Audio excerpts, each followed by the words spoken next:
3 தேங்காய் 50 ரூபாய்க்கு வாங்கினேன். பொந்து கடைக்கு போய் பால் வாங்கிட்டு வந்தாச்சு.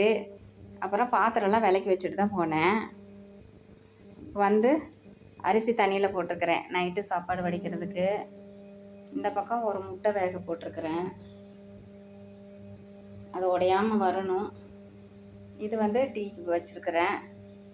கோல்டு வின்னர் எண்ணெய் 1/2 லிட்டர் வாங்கிட்டு வந்தேன், அதை ஊற்றி வைக்கணும். பால் டீக்கு எடுத்தாச்சு, ஃப்ரிட்ஜில் எடுத்து வைக்கணும்.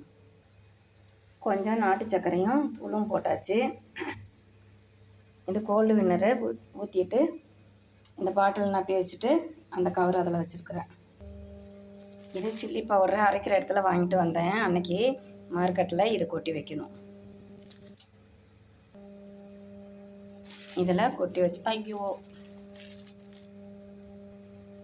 டீ கொதி வந்துருச்சு, இனிமேல் எடுத்துக்கலாம். இதை அப்படியே க்ளீன் பண்ணிட்டேன்.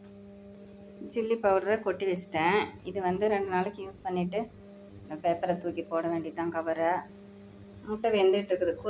கொதி வந்ததும் மூடி வச்சிட்டோமா அது பாட்டுக்கு வெந்துக்கும், சூட்லேயே வெந்துக்கும். இனிமேல் டீ குடிக்கலாம்.